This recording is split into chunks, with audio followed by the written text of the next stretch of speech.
Okay, so I'm still sitting inside the dealership, so I figured I'd bring you guys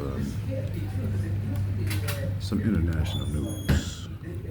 It appears that Mexico is freezing temporarily ties with the United States and Canada over interference in its domestic policies. There was an article on WION, which is an Indian news outlet, which states Mexico freezes ties with Canada and the United States for criticism of its proposed judicial reform that would see judges, including Supreme Court justices, elected by the popular vote. A popular vote of the people. A committee in the lower house of Mexico's Congress passed a proposal to have it approved when the newly elected Congress takes effect. Mexico says that the judicial reforms will boost democracy in the country. The U.S. and Canadian ambassadors, on the other hand, state investment concerns. They say that such a proposal would boost power in favor of the executive, cut judges' careers short, and make them more susceptible to criminal activity. Talking about the court itself. However, this proposal is supported by Andres Manuel Lopez, which is the current president of Mexico. He says that the United States and Canada should stay out of the internal affairs of Mexico and allow the Mexican people and government themselves to decide its own internal policies. Okay, there was another report on ties of India. This report is coming up out of Afrika, the country of Namibia. It says, Namibia denied a Portuguese flag ship bound for Israel entry into one of its ports, citing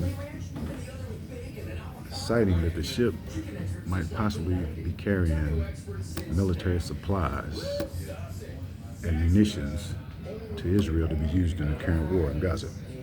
It states that these obligations are under the Genocide Convention, pointing to war crimes carried out by the U.S.-backed Israeli government. I have one more report that I'm going to do right here, and this report is going to be on a Republican. Again, y'all keep voting for these Republicans. You got to take, you got to take the international foreign policy into consideration. Okay, so this is U.S. lawmaker Matt Gaetz, and the last name is spelled Gaetz. He calls for potential military action against Niger.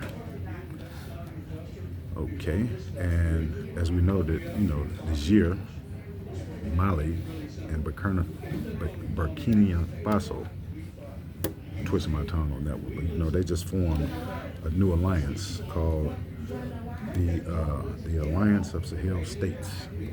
Okay, so I'm just going to read the article real quick. I just jotted down a couple of notes. So what it says is that U.S. lawmaker Mike Gaetz calls for potential military action against Niger. Recently, Niger ended the status of force agreement, which allowed U.S. troops to be stationed in the country and carry out military actions against so-called Islamicists. But we know that they're stationed over there as a matter to keep their presence in Africa. But Niger, Mali, as well as Burkina Faso, they've asked United States troops as well as French troops to leave the country, and that's exactly what's happening. Okay, so this lawmaker, Matt Gaetz, he called the leaders of Niger third world criminals and thugs. Third world criminal and thugs. I mean, people, we don't even use the term third world no more. We use the global south or, developing nations. But, this Republican, he used the term third world. So, he's still living up under the old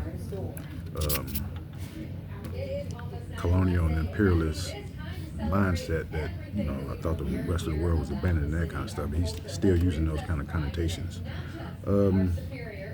So, Burkina Faso, Mali, and Niger, they broke off from ECOWAS. Those three countries over there in Africa, they've seen the U.S., French, Western-backed governments, they were overthrown within the last 3 years, and replaced by governments that's more prone to have and develop material relations with China and Russia. So the French are mad, the United States are mad because they're losing their power in Africa. You know, the more the global South is coming into terms with this imperialist and colonialist past, they are ejecting the United States, French, all the Western countries are being ejected. And we see deteriorating ties with Mexico. We see deteriorating ties with Venezuela.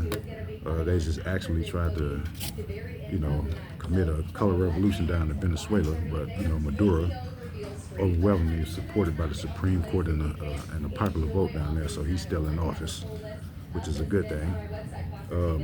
They just engineered a coup, color revolution over in Bangladesh. That was U.S. sponsored and organized.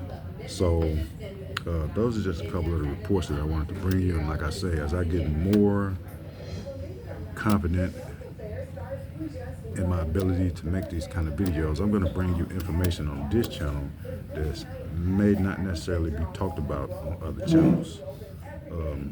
So those are the reports for now.